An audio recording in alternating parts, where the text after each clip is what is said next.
Hey friends, welcome to Astha classes. Today we will study about flow over triangular notch और wear. यानी कि आज हम पढ़ेंगे डिस्चार्ज ओवर ट्रायंगुलर नॉच और wear. इससे पहले के टॉपिक्स मैंने आपको रेक्टेंगुलर नॉच और ट्रेपेजॉइडल नॉच पे फ्लो वो बताया था, फ्लो उसके ऊपर से। आज मैं ट्रायंगुलर नॉच के ऊपर से फ्लो आपको बताऊंगी। तो चलिए टाइम वेस्ट किए बिना स्टार्ट करते हैं। तो सबसे पहले मैं आपको एक यहाँ पे नॉच दिखा रही हूँ। ये मेरी ट्रायंगुलर नॉच है। सबसे पहले ये ट्रायंगुलर नॉच है, तो इसमें हम कंसिडर कर लेते हैं कि पॉइंट क्या क्या है। पहले तो मैं ट्रायंगुलर नॉच के बारे में बता रही हूँ। ट्रायंगुलर नॉच के ऊपर से फ्लो बहुत ही हाई क्वालिटी का होता है, यानी कि जो इरर्स वगैरह होते हैं वो रेक्टेंगुलर नॉच या ट्रेपेजॉइडल नॉच वगैरह में होते हैं, बट ट्रायंगुलर नॉच में इरर बहुत कम होता है। ठीक है, अब बात करते हैं। ये मैंने एक ट्रायंगुलर नॉच शो कराया है।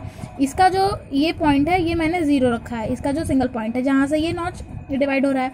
उसके बाद इसकी हाइट किसकी, नॉच की नहीं, जो वाटर इसमें फ्लो हो रहा है वाटर लेवल की हाइट बॉटम से हमने h ली है। ये एक स्ट्रिप है मेरी जिसकी लेंथ जो है b है और ब्रेथ जो है b है और हाइट जो इसकी है वो d/h है। ठीक है, इसकी हाइट d/h है और ये b है, यानी b इंटू डी एच इसका एरिया हो जाएगा स्ट्रिप का।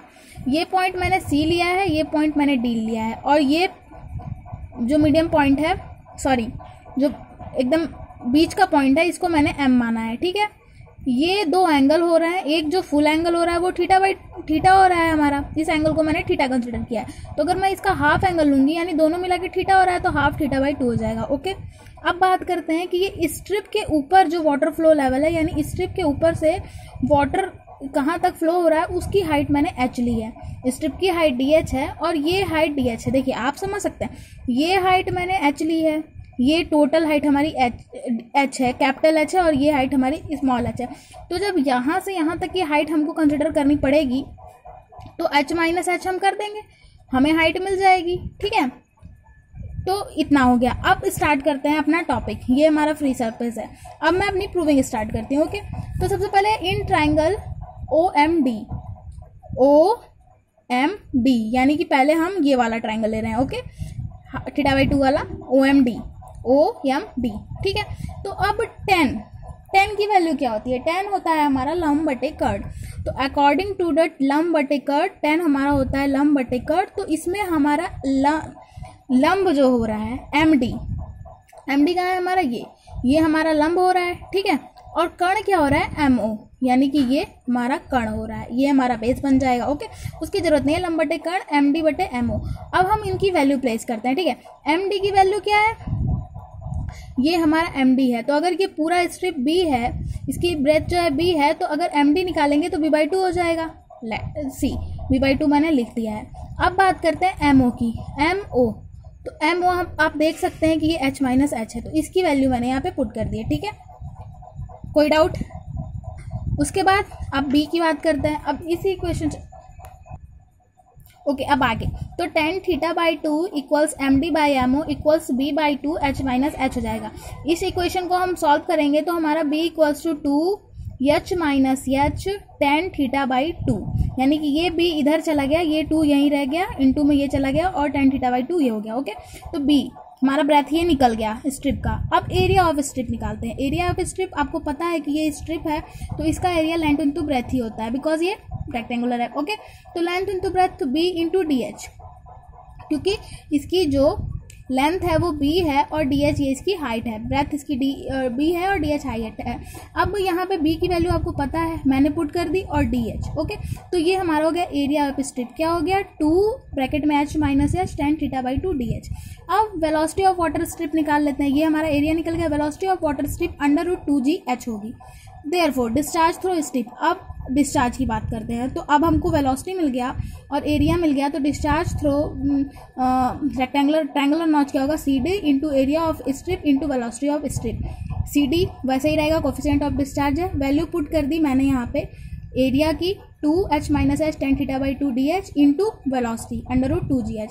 तो ये हमारा डिस्चार्ज थ्रू ट्रायंगुलर नॉच क्या हो जाएगा, 2CD √2g tan θ/2 H minus H की पावर H/2 DH। अब ये H/2 H की पावर 1/2 कहाँ से है? अब देखिए ये अपने 2gh है।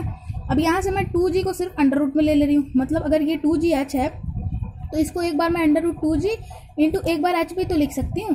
तो वही मैंने किया है, 2g को आगे ले गया और जब h में लिखी हूँ तो h के ऊपर से जब मैंने स्क्वायर ये रूट हटाया है तो 1/2 लग गया है। रूट हटता है 1/2 लगता है और 1/2 हटाने के लिए हम रूट लगा देते हैं। तो ये हमारा हो गया डिस्चार्ज। इसको मैं इक्वेशन 1 मान लेती हूँ। अब डिस्चार्ज जो हमारा ट्रायंगुलर नॉच पे निकलता है वो 2 बेसिस पे निकलता है, यानी कि पहला जब वेलोसिटी को हम नेग्लिजिबल मानते हैं और दूसरा जब हम वेलोसिटी को कंसिडर करते हैं। ओके, तो अगर हम वेलोसिटी को कंसिडर कर दे रहे हैं, in case velocity of approach is negligible, अगर हम वेलोसिटी को नेग्लिजिबल मान ले रहे हैं तो हमारा VA = 0 हो जाएगा। तो अब हम इंटीग्रेशन करेंगे अपने इक्वेशन नंबर 1 का लिमिट्स पे, h = 0 to h = H। अब मैं इसको इक्वेशन 1 पे ये लिमिट्स रख देती हूँ। ओके, तो अब dq देखिए, q निकालते हैं discharge, dq 0 to q limit तक। अब यहाँ पे 0 से h लिमिट रखनी है, 2 CD √2g tan θ/2 h minus h की पावर 1/2 dh। अब हम लिमिट अप्लाई कर देते हैं, इसकी छोड़िए, 2 CD √2g tan θ/2 हम बाहर लेंगे, इंटीग्रेशन होगा हमारा इतने का, ठीक है, क्योंकि वो सारे कांस्टेंट है हमने बाहर लिया।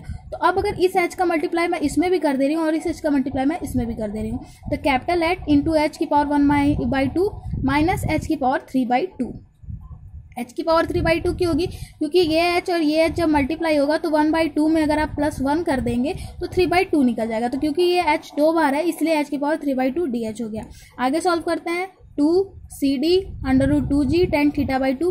अब हम इस पर लिमिट अप्लाई कर देते हैं, यहाँ तक हम लिमिट लेके चल रहे थे, अब हम इस पर लिमिट अप्लाई करेंगे। तो h, अब इसका जब आप एक बार इंटीग्रेशन करेंगे, बिकॉज ये इंटीग्रेशन है, तो h की पावर 1/2 का हमारा क्या हो जाएगा कि जब h की पावर 1/2 + 1/2 + 1 कर देंगे, इस तरह से इसको सॉल्व करने पर 2/3 h की पावर 3/2 निकल आएगा, माइनस अब h की पावर 3/2 है, सेम कॉन्सेप्ट यही करेंगे, h की पावर 3/2 + 1 अपॉन 3/2 + 1 कर देंगे, तो यहाँ पे 2/5 आ जाएगा, उल्टा हो जाएगा बिकॉज ये जाएगा, और h की पावर 5/2। ओके, इतना समझ में आया। अब हैंस इंटीग्रेशन हो गया, अब हम लिमिट अप्लाई करेंगे, पहले इंटीग्रेशन करते हैं फिर लिमिट अप्लाई करते हैं। ओके, तो 2 CD √2g tan θ/2 2/3 h की पावर 3/2, क्योंकि यहाँ पे h की जगह पे हमने h रखना है। ओके, h की पावर 3/2 माइनस 2/5 h की पावर 5/2, इस h की जगह पे भी हमने कैपिटल H रख दिया। 0 तो हमारा 0 ही हो जाएगा सब कुछ, इसलिए सिर्फ हम इसी को लेके चलेंगे, h की पावर 3/2 माइनस।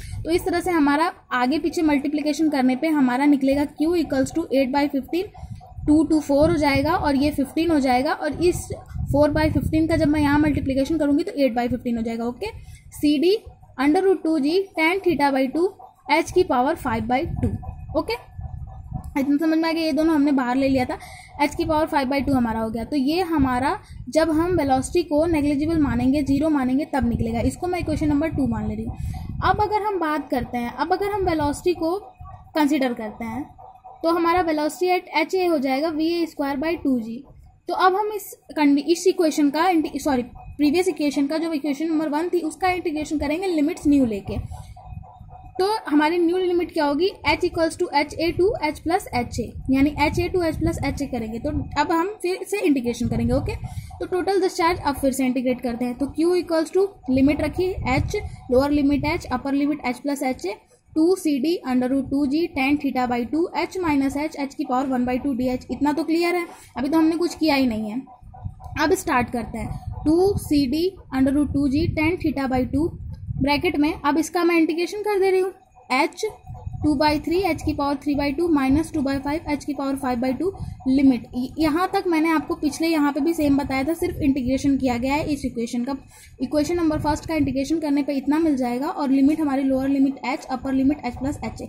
नाउ अब मैं लिमिट अप्लाई करूँगी। ओके, 2 CD √2g tan θ/2, अब हमारी लिमिट अप्लाई होगी, 2/3 h रख ले रही हूँ, और इस h की जगह हमारा h + HA 3/2, और एक बार इस h की जगह HA 3/2। ठीक है, एक बार लोअर लिमिट मैंने अप्लाई की, एक बार अपर लिमिट। ओके, ये h हमारा बाहर ही रह गया है, इस h को हमने कैपिटल, क्योंकि ये लिमिट्स रखेंगे, इसी h की जगह पे हम लिमिट अप्लाई करेंगे। तो एक बार h की जगह पे h + HA पावर 3/2, और माइनस यहाँ पे भी h की जगह पे HA 3/2। ओके, 2/5 हमने यहाँ पे कॉमन ले लिया है। ओके, दोनों में 2/5 है। अब माइनस, अब दूसरे इस पे हम लिमिट अप्लाई करेंगे। अभी तक हमने इस पे लिमिट अप्लाई की, अब हम इस पे लिमिट अप्लाई करेंगे, बारी बारी करेंगे ना। माइनस का सिंबल लगाया, 2/5 h प्लस एच ए की पावर 5/2, ये इसकी जगह पे रखा है h प्लस एच ए की पावर 5/2 माइनस एच ए की पावर 5/2, क्योंकि h की पावर 5/2 है, एक बार अपर लिमिट एक बार लोअर लिमिट। ओके, तो ये हमारा जो हो गया, ये इक्वेशन नंबर हमारी 3rd बन गई। और ये इक्वेशन हम तब अप्लाई करेंगे जब हमारी वेलोसिटी हम कंसीडर करेंगे।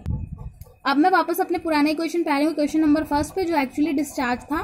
तो यहाँ पे अब आ रही हूँ, तो अगर मैं यहाँ पे थीटा की वैल्यू 90 रख दूँ, यानी कि अगर वी एंगल 90 डिग्री पे वेरी करेगा तो हमारा θ/2 इक्वल्स 90/2 हो जाएगा।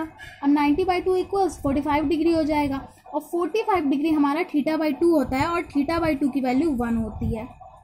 तो जो हमारा ये वैल्यू है, अगर हम राइट एंगल के लिए करेंगे, अप्लाई करेंगे, तो हमारी जो हो जाएगी 8/15, अगर राइट एंगल के लिए 8/15, वैसे तो दिख नहीं रहा है, CD √2g h की पावर 5/2 राइट एंगल के लिए ये हमारा होगा। तो ठीक है, थैंक यू सो मच।